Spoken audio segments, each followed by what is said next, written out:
हमारे जज्बात ऐसे थे कि हमको डर का तो पता ही नहीं था क्या होता है क्या नहीं। हम लोगों ने तो ये सोचा है देश को बचाना है, देश के लिए काम करना है, हमने पीछे नहीं हटना है। कमांडर साहब ने ब्रीफ किया कि हम लोग बहुत कम हैं, इसलिए हम चाहते हैं कि आप में से जो वॉलंटियर होते हैं देश सेवा के लिए, रेज योर हैंड्स। तो हमने आज खरीद लिया। देश प्रेम सरहद की लकीरें खींचने से पहले मातृभूमि का बोध है देश प्रेम।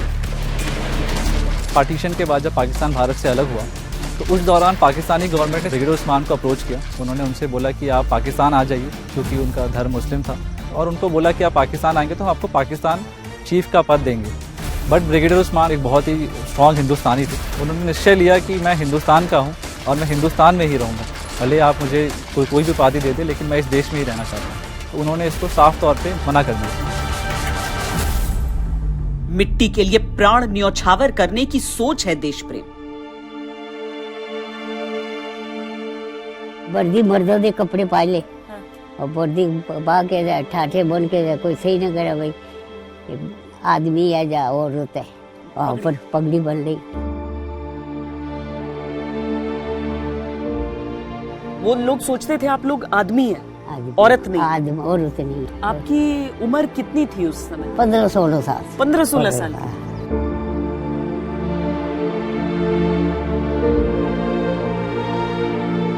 देश प्रेम वो भाव है जब न उम्र आड़े आती है न ओहदा।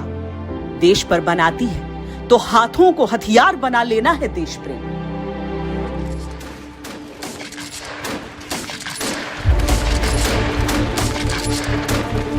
ये पूरा यहाँ पर भारतीय फौज थी? भारतीय फौज थी, लेकिन घेरा उनका था। घेरा था पाकिस्तानियों का। लड़ाई बहुत जबरदस्त हुई। किले में लड़ रहे सब कंधे न कंधा मिला के फौजियों के साथ। नौशहरा के ऊपर 10,000 आदमी ने अटैक किया था। ब्रिगेडियर उस्मान एक वो आइडेंटिटी है जो कि एक सोल्जर की डेफिनेशन है।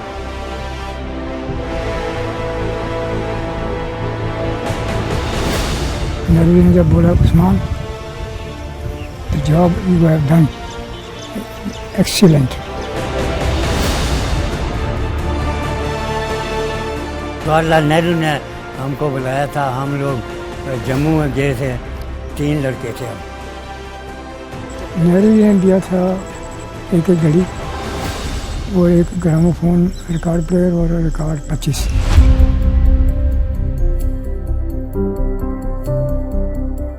जो बाल सैनिक थे, जो स्थानीय बच्चे थे, पहाड़ों में अच्छी तरह से चढ़ना उतरना जानते थे, वाकिफ थे यहाँ के हालातों से पूरी तरह से, तो उसका भरपूर फायदा भारतीय सेना को मिला। सारे सैनिक और बाल सैनिक पूरे जोश और बहादुर के साथ लड़े।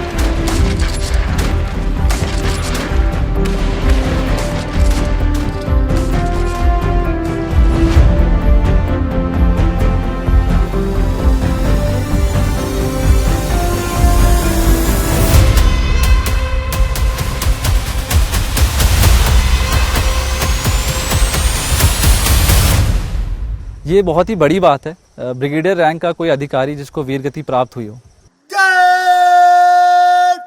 शहीदों को सलामे दगे, सलामे।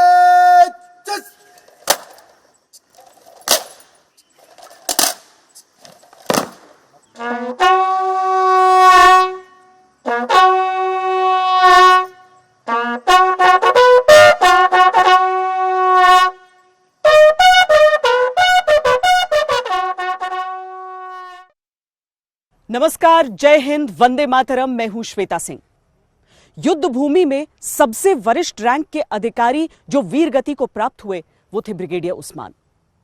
उन्होंने कहा था मृत्यु तो देर सवेर सबको आनी है, लेकिन इससे बेहतर मृत्यु और कहां कि होम हो जाए अपने मंदिरों में देवताओं और पूर्वजों के अस्थि भस्म को सुरक्षित रखते हुए।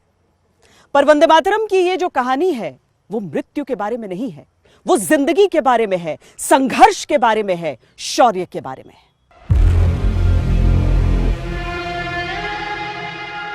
वंदे मातरम की इस कहानी के 3 किरदार हैं। तिरंगे की हिफाजत करते हिंद के सैनिक,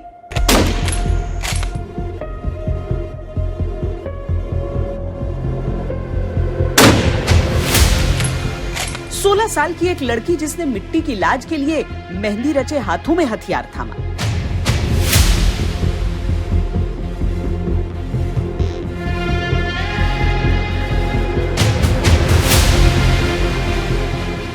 और 12-14 साल के बच्चे जो गोला बारूद के बीच रणभूमि में बेखौफ होकर हिंदुस्तान के लिए लड़े।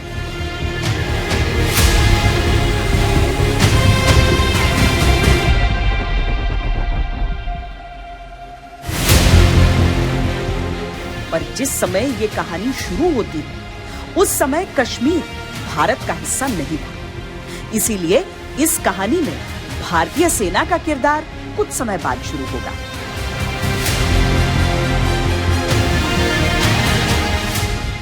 ये उस दौर की बात है जब भारत की आजादी और पाकिस्तान के जन्म के साथ 2 देशों के बीच एक स्वतंत्र वजूद की ख्वाहिश के साथ खड़ा था कश्मीर। कश्मीर के राजा हरि सिंह को सबने समझाया कि अकेले रहने का फैसला व्यावहारिक नहीं होगा।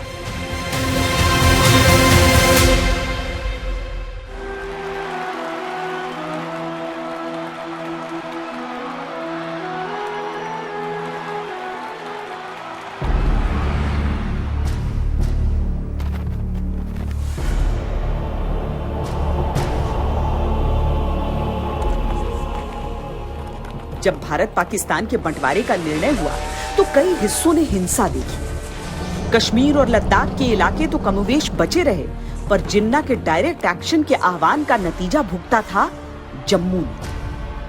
अगस्त के मध्य से ही सांप्रदायिक दंगों की शुरुआत हो गई थी। 17 अगस्त को बंटवारे की बारीकियों के ऐलान के साथ ही जम्मू कश्मीर के सरहदी इलाकों में हिंदुओं और सिखों का नरसंहार शुरू हुआ। पाकिस्तान से मदद मांगी जाती तो वो ऐसी किसी हिंसा से ही इनकार कर देता था। महाराजा हरि सिंह अभी भी सोच रहे थे कि वो स्थिति पर नियंत्रण कर लेंगे, पर ये उनकी गलतफहमी थी। आखिरकार हुआ वही जिसकी आशंका थी। पाकिस्तान ने कश्मीर हथियाने की कोशिशें शुरू कर दी। उसने अपनी सेना को नहीं भेजा, बल्कि क्रूर और अत्याचारी कबायलियों को जम्मू कश्मीर की सीमा में घुसपैठ करवा दी। कबायली बेहद क्रूर थे। मजहबी कट्टरता उनके भीतर कूट कूट कर भरी हुई थी।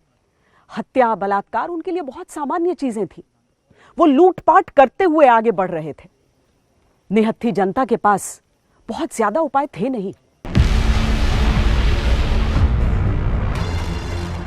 गांव गांव में कोहराम था, चप्पे चप्पे पर कत्लेआम था। क्रूरता का खेल भले ही कबायली खेल रहे थे, पर इसमें दिमाग पाकिस्तानी सेना का था। कबायली 40-50 के छोटे समूह में आते और लूटपाट मचाते। हर ओर हाहाकार था। हिंदू और सिख परिवारों को चुन चुन कर निशाना बनाया जा रहा था। कबीलाई लश्कर काफ़ी अनऑर्गेनाइज्ड थे और उनका अप्रोच काफ़ी नॉन टैक्टिकल था। रादर देन मिलिट्री वो सिविल टारगेट्स पे फोकस थे। लूट किया और पॉपुलेशन को तंग किया, हैरेसमेंट किया, तो उससे पॉपुलेशन यकीनन पाकिस्तान सेना के बरखिलाफ हो गई। और जब उनके बरखिलाफ हो गई तो उन्हें रियलाइजेशन हुई लोकल पॉपुलेशन को कि हमारे सेवियर तो भारत सेना है, और अगर भारत सेना हमें बचा रही है तो हमें भारत सेना की मदद करनी चाहिए। जो हमारे हिम्मत थी, जो हमारे लोगों की, रिफ्यूजियों की, जो जिनमें रिटायर्ड फौजी भी थे सेकंड वर्ल्ड वार के जो लड़े हुए थे, उन्होंने भी अपनी फौज का शाना बशाना साथ दिया। वहाँ के अवाम ने फौज के साथ कंधे से कंधा मिलाकर डिफेंस किया। कश्मीर के राजा की सेना थी, पर छोटी सी, और उसके मुस्लिम सैनिकों ने भी पाकिस्तान के बहकावे में आकर विद्रोह कर दिया था। बचे हुए सैनिक कबायलियों और पाकिस्तानी सैनिकों से मुकाबला करने के लिए काफी नहीं पड़ रहे थे। नौशेरा के इर्द गिर्द लगभग सभी इलाकों पर अब तक कबायलियों की मौजूदगी हो चुकी थी। पर कहते हैं ना, सबसे विषम परिस्थितियों से सबसे विराट व्यक्तित्व निकलते हैं। ऐसा ही व्यक्तित्व था सरदारनी प्रीतम कौर का। आज 92 साल की हो चुकी है, लेकिन तब केवल 16 साल की थी। किले में लड़ रहे सब कंधे ना कंधा मिला के फौजियों के साथ। हाँ। और अब मेरे जेड़े आदमी सुनो चले जाने सुन बाहर, आज पीछे बच्चियां की हिफाजत, बच्चे किले बोल ना कोई उतरा, कोई दुश्मन ना ऊपर चढ़ी जाए, और किले से पहरा देना, राती दिन खड़े रहना इस तरह। प्रीतम कौर की नई नई शादी हुई थी, पति राजा की फौज में थे, उन्हें गिलगिट इलाके में तैनाती थी। शादी के चंद रोज बाद ही कबायलियों से लड़ते हुए वो शहीद हो गए। राजा के बाकी सैनिकों के परिवार भी नौशेरा के किला धराल में रहते थे, वहीं रहती थी प्रीतम कौर। कंधे ना कंधा मिला के लड़े, और ऐसे ही सिखलाई दी थी जेठ ने, और बेचारा पेंशन आया सूबेदार, उसने सिखलाई दी थी ऐसे दुश्मन को मारना, बेंट कैसे मारना, फैर कैसे करना, और जा जावे छुपो कैसे करनी, वो सिखलाई फिर उन बातें दी थी जेठ है। ये किला धराल है। राजा महाराजा जो हैं वो ऐसे किलों का निर्माण करते थे ताकि ऊंचाई से वो दूर से अपने आते हुए दुश्मनों को देख सके, उनसे मुकाबला कर सके। इन किलों की दीवारें भी ऐसी रहती थी जो हमेशा उन्हें सुरक्षित रखती थी। लेकिन 1947-48 में यही किला आम नागरिकों की सुरक्षा की वजह बनने वाला था। यहां पर रहकर किस तरीके से आम नागरिकों ने अपनी सुरक्षा की, अपने देश की सरहदों की हिफाजत की, ये उसका नमूना है। न केवल यहां के जो लोग थे, बल्कि मीरपुर से जो हिंदू और सिख परिवार थे वो पलायन करके इन्हीं दीवारों के बीच महफूज रहने के लिए आ रहे थे। यहां महिलाओं ने भी हथियार उठाए थे। ये भारत के हौसलों की मिसाल है, मिट्टी की रक्षा का संकल्प जहां लोगों में कूट कूट कर भरा है। प्रीतम कौर ने लड़कों का पहनावा अपनाया, सर पर बांधी पगड़ी, और उसके साथ ही किले में मौजूद हर व्यक्ति की सुरक्षा की जिम्मेदारी भी सर पर बांधी। अब वर्दी मर्दों के कपड़े पा ले। हाँ, आई कल ये फौजी ने वर्दी उसले घरे दे कपड़े होते सर, और वर्दी पा के ठाठे बन के कोई सही न करे भाई आदमी है या औरत है, ऊपर पगड़ी बन ली, रफल से रख ली या सोटा रख लिया। पूरे इलाके में कबायलियों का आतंक था। किले तक पहुंचने की भी इन लोगों ने कई कोशिशें की, लेकिन हर बार पीछे धकेल दिए। किला धराल पर कभी भी दुश्मन का कब्जा नहीं हो सका। किले में मौजूद लड़के लड़कियां ही उनके लिए काफी थे। 15 साल के सरदार बसंत सिंह भी यहीं रहा करते थे।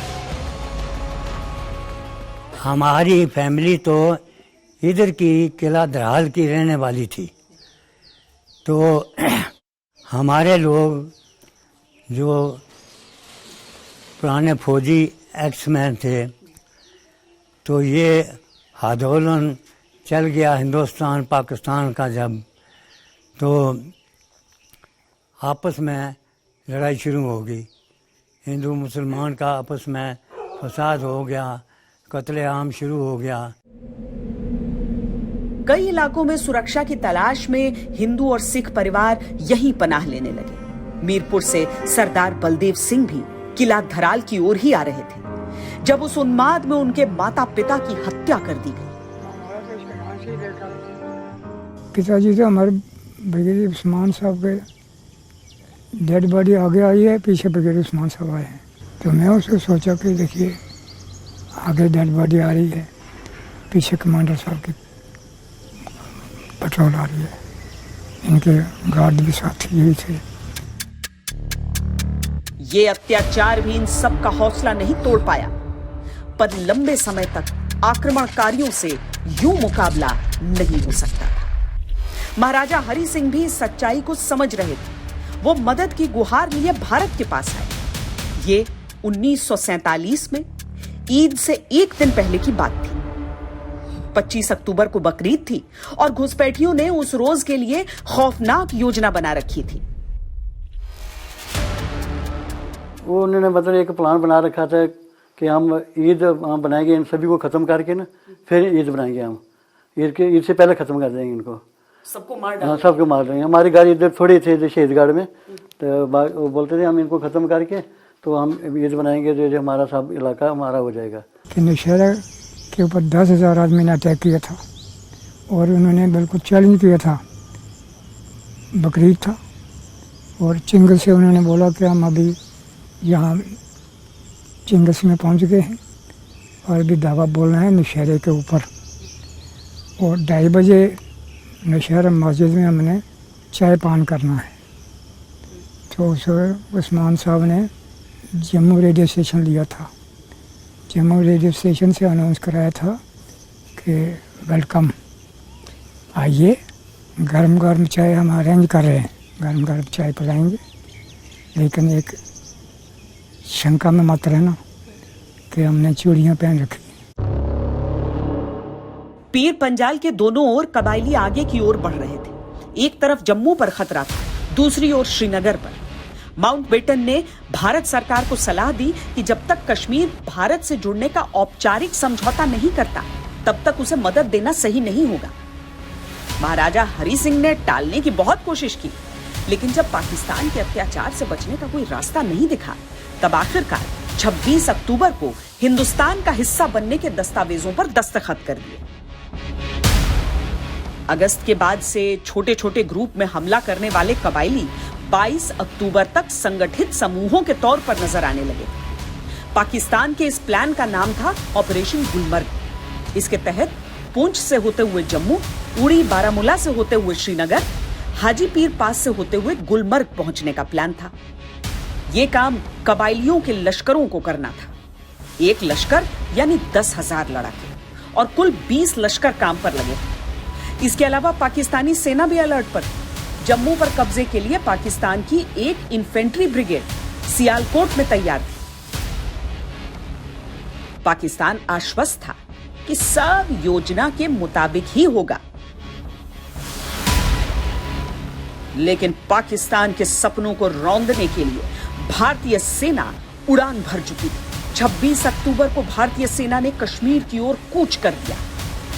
हालांकि भारतीय सेना का फोकस तब श्रीनगर की ओर अधिक था। यह बात सेना की तैनाती में भी नजर आई। तब रिसोर्सेज बहुत कम थे, संसाधन इतने कम थे कि इंडियन आर्मी जो थी हमारे पास, वो सैन्य शक्ति बहुत ही कम थी और मेनली फ्रंट्स पे वो एंगेज थे कवालियों के साथ, पाक आर्मी के साथ, जो कि उसमें लगातार हमला कर रहे थे। तो जब ब्रिगेडियर उस्मान को यहाँ के पदभार संभाला गया, तो उन्होंने अपनी दूरदृष्टि के चलते उन्होंने तुरंत भांप लिया कि यहाँ की सिचुएशन क्या है, जिसके चलते उन्होंने यहाँ के स्थानीय स्कूलों, कस्बों एवं जो गांव थे वहाँ जाकर वहाँ के युवा और बाल सैनिकों को मोटिवेट किया, प्रेरित किया कि आप भारतीय सेना में सम्मिलित हों एज ए बाल सैनिक, ताकि वो मातृभूमि की रक्षा कर सकें। आज ये पूरा इलाका आपको सुसज्जित दिख रहा है, एक मेमोरियल में तब्दील किया जा चुका है, लेकिन 1947-48 के समय ये वो इलाका था जहां से रहकर इस पूरे क्षेत्र की लड़ाई को नियंत्रित किया जा रहा था। दरअसल नौशेरा इकलौता ऐसा हिस्सा रह गया था जहां पर भारतीय फौज थी, उनके साथ आम नागरिक थे, और जो रिफ्यूजीज पाकिस्तान के अलग अलग हिस्सों से भाग कर आए थे शरण लेने, वो यहां पर रह रहे थे, महफूज खुद को महसूस कर रहे थे। पर मुश्किल ये थी कि केवल नौशेरा को बचाए नहीं रखना था, बल्कि जो कबायली हैं, जो पाकिस्तानी फौज के रेगुलर्स जो कि एक छद्म वेश में यहां पर पहुंच चुके थे, उन सबको पीछे की ओर धकेलना भी था। नौशेरा एक कटोरे की तरह है। उत्तर में तैनधार, पूर्व में पीर पंजाल और दक्षिण और पश्चिम में कोटीधार। नौशेरा जम्मू से सड़क से जुड़ा था और वहां से एक सड़क पश्चिम की ओर झांगड़ की ओर जाती थी, दूसरी राजौरी और पुंछ। जैसे ही ब्रिगेडियर उस्मान ने कमांड ली, सबसे पहले उन्होंने एक सिचुएशन एनालाइज करी और जैसे कि हमारे फौज में कहते हैं, एक टैक्टिकल सिचुएशन को एनालाइज किया कि अगला क्या स्टेप होगा दुश्मन का, एंटिसिपेट किया। तो इसमें उन्होंने ये ज़रूरी समझा कि नौशेरा जो शहर है, इसको बचाना बहुत ज़्यादा ज़रूरी है। नवंबर के अंत तक इस क्षेत्र में लड़ाई की कमान ब्रिगेडियर मोहम्मद उस्मान के हाथों में सौंप दी गई। उस्मान जो जितने वीर थे उतने ही मजबूत थे उनके उसूल। देशभक्ति की एक ऐसी मिसाल जिसके विश्वास ने पाकिस्तान के तिकड़मी चेहरे पर हिंदुस्तान का पहला तमाचा जड़ा था। ये कहानी हम आपको आगे सुनाएंगे। पहले बताते हैं ब्रिगेडियर उस्मान की वो क्रांतिकारी योजना जिसने इस सेक्टर में पाकिस्तान का खेल पलट दिया। जब ब्रिगेडियर उस्मान को यहाँ के पदभार संभाला गया तो उन्होंने अपनी दूरदृष्टि के चलते उन्होंने तुरंत भांप लिया कि यहाँ की सिचुएशन क्या है, जिसके चलते उन्होंने यहाँ के स्थानीय स्कूलों, कस्बों एवं जो गांव थे वहाँ जाकर वहाँ के युवा और बाल सैनिकों को मोटिवेट किया, प्रेरित किया कि आप भारतीय सेना में सम्मिलित हों एज ए बाल सैनिक, ताकि वो मातृभूमि की रक्षा कर सकें। संसाधनों और संख्या बल की भारी कमी से जूझते हुए ब्रिगेडियर उस्मान इस सोच में थे कि इससे कैसे पार पाया जाए, जब एक रिफ्यूजी कैंप में खेलते बच्चों पर उनकी नजर पड़ी। इन बच्चों की उम्र यही कोई 12 से 16 साल के बीच थी। ब्रिगेडियर उस्मान ने उनसे पूछा कि देश की सेवा के लिए कौन कौन उनका साथ देगा। उन्हें भी यकीन नहीं हुआ जब हिंदुस्तान का हर एक बेटा उनके साथ खड़ा होने के लिए तत्पर दिखा। हमारे जज्बात ऐसे थे कि हमको डर का तो पता ही नहीं था क्या होता है क्या नहीं। हमारा तो वो भरा हुआ था कि हमने मरना तो सीखा ही नहीं है, जिधर भी बोलेंगे उधर ही जाएंगे, उधर ही जाकर देंगे, पीछे नहीं हटेंगे। ये बच्चे तो जंग लड़ने को भी तैयार थे, पर ब्रिगेडियर उस्मान ने उनकी उम्र को देखते हुए उन्हें कुछ अलग जिम्मेदारियां दी। मैं 1-2 हफ्ते डाक का कैसे रिसीव करने, कैसे डिस्पैच करना है, वो क्या प्रेसिडेंस है उसका, किसी टाइम के अंदर उसका एक्शन होना है। 12, 13, 14 साल ये भी कोई उम्र होती है, लेकिन भारत की ताकत यही है। उम्र नहीं, दिलों का वो हौसला देखिए। जब लगा कि अपनी मिट्टी पर इस तरह का खतरा है तो हर एक बच्चा खड़ा हो गया। हर एक बच्चे ने अपना हाथ उठा दिया कि हाँ, मैं आपके साथ आऊंगा, मैं मातृभूमि की रक्षा में आपका समर्थन करूंगा।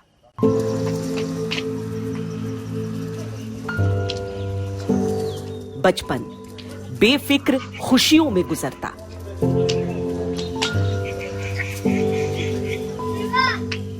बचपन अल्हड़ मस्तियों से भरपूर।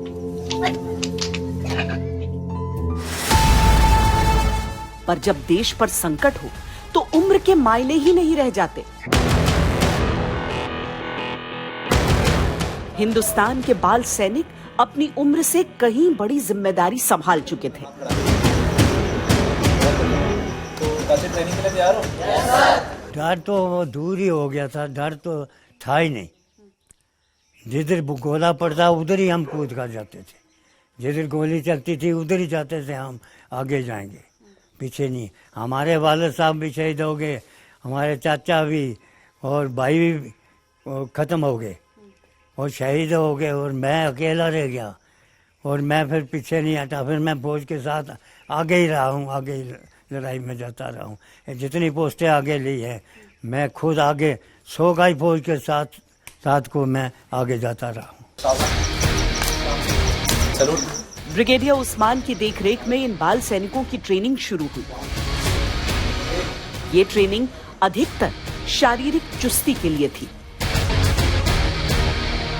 और युद्ध भूमि में कम्युनिकेशन यानी संचार के लिए भी।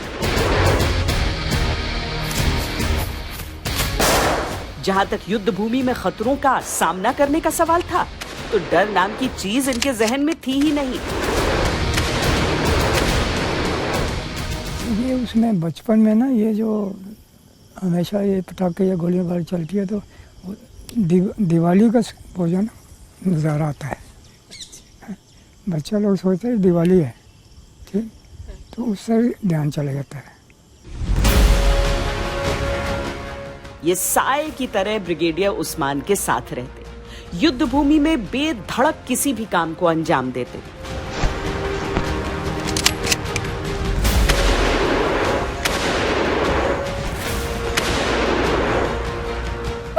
लेकिन इस बीच रण क्षेत्र में परिस्थितियां बहुत चिंताजनक होती जा रही थी।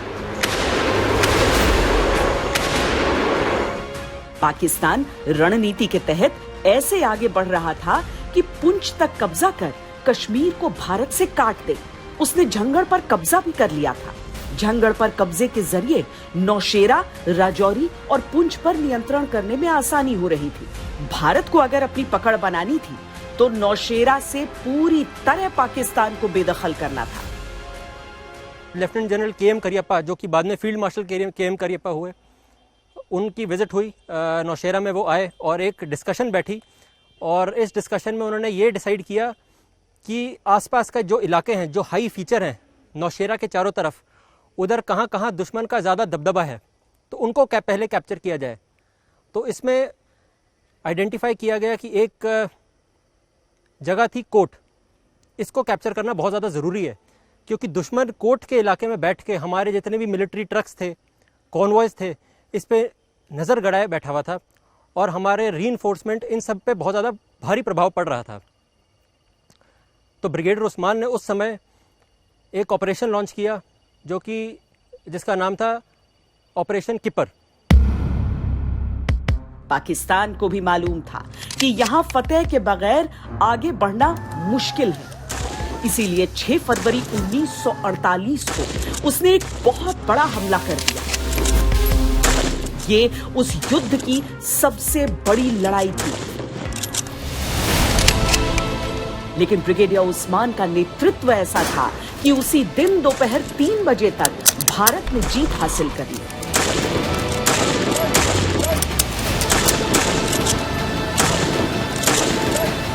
उसके बाद इनको 50 पैरा ब्रिगेड की कमांड दी गई।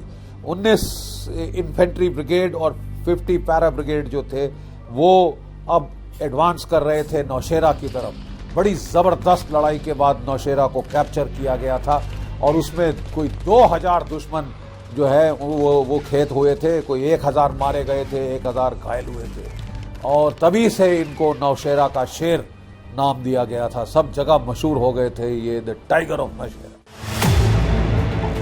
पाकिस्तान ब्रिगेडियर उस्मान के नाम तक से नफरत करता था। हम आपको बताते हैं आखिर क्यों। देश का विभाजन मजहब के नाम पर हुआ था। ब्रिगेडियर उस्मान भारतीय सेना के एक बहुत काबिल अफसर थे। पाकिस्तान ने सोचा कि अब जब बंटवारा हो रहा है तो ब्रिगेडियर उस्मान तो पाकिस्तान को ही चुनेंगे, पर ऐसा नहीं हुआ। ब्रिगेडियर उस्मान ने कहा कि मैं अपनी मातृभूमि के साथ रहना चाहता हूं। पाकिस्तान को यह बात बहुत चुभी थी। ब्रिगेडियर उस्मान बहुत ही काबिल ऑफिसर थे। 1935 में वो सेना के बलूच रेजिमेंट में कमीशन हुए। जब भारत पाकिस्तान का बंटवारा हो रहा था तो उनके सामने मोहम्मद अली जिन्नाह की ओर से एक पर्सनल ऑफर आया कि वो पाकिस्तान आर्मी ज्वाइन करें। उन्हें मुसलमान होने की दुहाई दी गई। उस्मान बार बार ये कहते रहे कि उनका मजहब चाहे जो भी हो, उनका देश हिंदुस्तान है।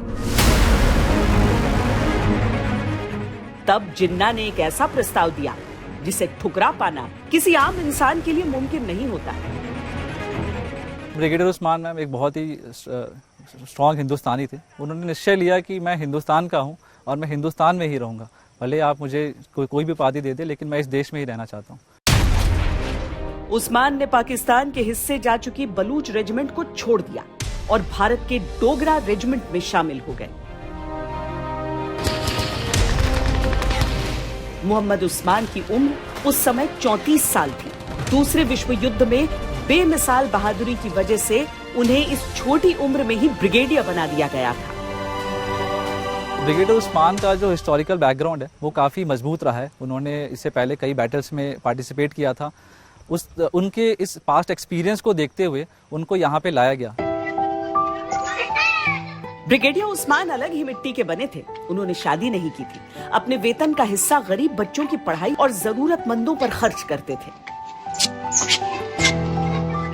बच्चों के प्रति ये स्नेह ही था कि उन्होंने बाल सैनिकों की टुकड़ी खड़ी की थी और उन पर भरपूर विश्वास रखते थे।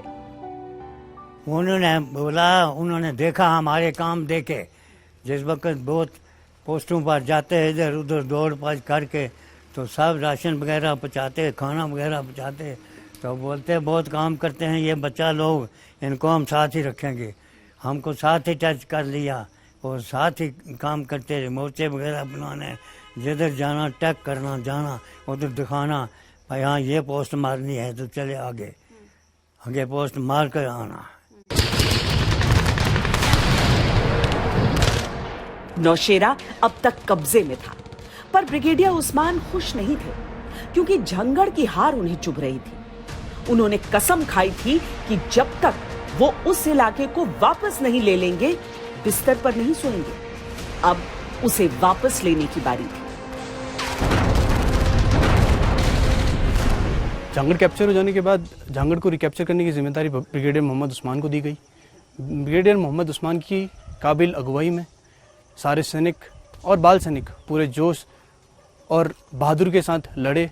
बिल्कुल उन्होंने प्रॉमिस किया था, until unless I am not withdrawing Mirpur, और मेरा खोया हुआ इलाका जब तक मैं नहीं लूँगा, मैं चारपाई पर नहीं सोऊंगा। हिंदुस्तान झांगड़ वापस लेने की रणनीति बुन रहा था और पाकिस्तान झांगड़ के जरिए नौशेरा को वापस हासिल करना चाहता था।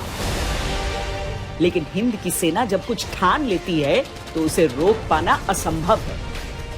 ब्रिगेडियर उस्मान के नेतृत्व में झांगड़ अब भारत का हिस्सा था। भारतीय सेना के हाथों अपने चूर चूर होते अहंकार और चौपट होते षड्यंत्र से पाकिस्तान छटपटा रहा था। झंगड़ की हार उसे बहुत ज्यादा चुभ रही थी।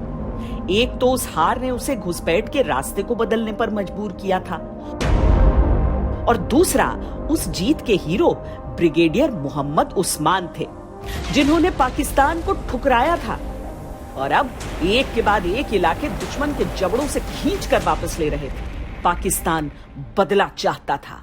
उम्मीद नहीं थी, मतलब क्या कमी रह गई थी जो तुम लोग पीठ दिखाकर वापस आ गए? भारतीय सेना जो है वो 1 फरवरी 1948 तक कोर्ट को कैप्चर करने में सक्षम रही, और इसका दबाव आप ये कह सकते हैं पाकिस्तानी सेना पे, लोकल कबायलियों पे इतना ज़्यादा पड़ा कि उन्होंने उस समय जो ब्रिगेडियर उस्मान थे उनके सर के ऊपर रिवॉर्ड रखा। वो था 50,000 रुपए का रिवॉर्ड। जो पाकिस्तान अब तक ब्रिगेडियर उस्मान की इज्जत करने का ढोंग रच रहा था, वो अब अपनी लुटी हुई इज्जत की कीमत लगा रहा था। पर पाकिस्तान ने कोशिशें नहीं छोड़ी थी। झांगड़ को दोबारा हासिल करने के लिए पाकिस्तान ने एक दफा अप्रैल में, 2 बार मई में, फिर जून में और एक बार 3 जुलाई को हमला बोला, पर वो झांगड़ में दोबारा कदम नहीं रख पाया। ब्रिगेडियर उस्मान अपनी बहादुरी के कारण पाकिस्तानी सेना की आंखों की किरकिरी बन चुके थे। पाक सेना घात लगाकर बैठी थी, मौके का इंतजार कर रही थी। 3 जुलाई 1948 शाम के लगभग 6 बज रहे थे। ब्रिगेडियर उस्मान ने एक फोन कॉल बुक कराया था। हम तो उधर बैंकर वगैरह ही खोज रहे थे, तो वो उधर से गोला मारा उन्होंने, तो वो उधर पत्थर है पहाड़, उधर पत्थर के साथ गोला, मतलब वो खड़े होकर बोल रहे थे जवानों को, जवानों फिक्र मत करो, कोई बात नहीं है, कोई ऐसा हौसला मत करना। तो हम तैयार हैं, कोई नहीं है। तो गोला उधर ही भरा। पाकिस्तान की ओर से लगातार शेलिंग चल रही थी। ब्रिगेडियर उस्मान को उनके एक ऑफिसर ने कहा कि वो इस इलाके से चले जाएं क्योंकि वहां बहुत खतरा है। पर ब्रिगेडियर उस्मान ने कहा कि अगर उनके सैनिक खतरे का सामना कर रहे हैं तो वो खुद की सुरक्षा की चिंता कैसे कर सकते हैं। ब्रिगेडियर उस्मान के पूरे शरीर में छर्रे गुजरे। बाल सैनिकों के लिए यह सदमा ऐसा था मानो किसी अपने को खो दिया। पर उन्होंने बड़ी बहादुरी से उनके शरीर को वहां से बाहर निकाला। तो यहाँ फिर इनको 3:30 बजे CJ-3 जीप के ऊपर उन्होंने रखा है।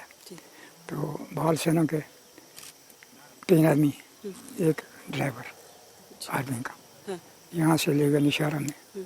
निशारम में जाकर बरामदा में उनका डेड बॉडी उतारा है। ब्रिगेडियर उस्मान देश की आन पर अपना सर्वस्व न्यौछावर कर गए, पर उनके संस्कार, उनकी दी हुई सीख आज भी उन बाल सैनिकों की बूढ़ी आंखों में जिंदा है।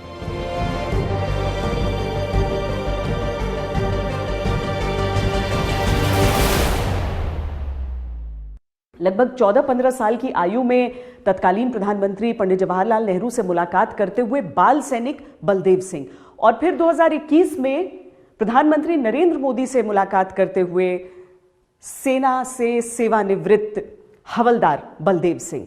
ये वो पूरा समूह है बाल सैनिकों का। उस समय देखिए कैसे 12 से 16 साल की उम्र के बीच इन सब की उम्र थी और किस हौसले के साथ ये देश के लिए लड़े थे।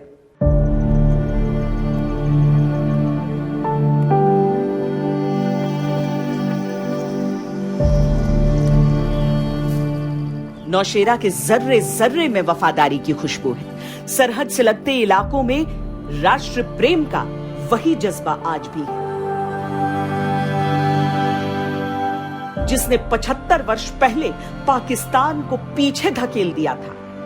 उस पीढ़ी के संस्कार आज की पीढ़ियों तक पहुंचे हैं। सरदारनी प्रीतम कौर के परिवार में हर पीढ़ी ने भारतीय सेना में योगदान दिया और आज भी दे रहे हैं। और आज भी मेरे पोते 4 फौजी। अच्छा, 4 पोते।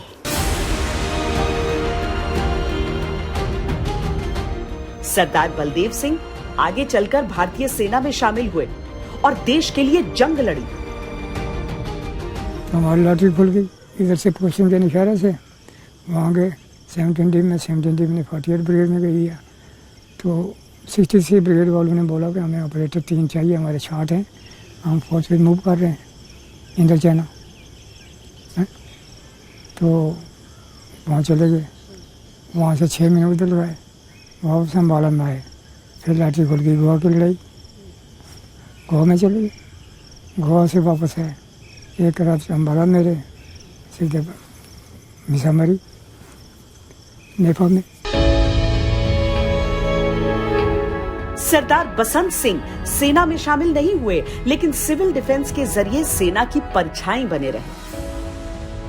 हमारे नौजवानों ने बहुत काम किया। इधर जथेदार राम सिंह थे, सरदार हुकम सिंह थे, सुचान सिंह थे और 4-5 ये शहीद हो गए हमारे इधर। तो उन्होंने शहीदियाँ पाने से ये इलाका जो है हमारा बच गया है। यह जो नौशेरा नहीं तो बॉर्डर जम्मू होता। इन बूढ़े चेहरों की झुर्रियों की सारी सलवटें सरहद की मौजूदा रेखा की कहानी कहते हैं। ये बताते हैं हिंदुस्तान सारे जहां से अच्छा क्यों है।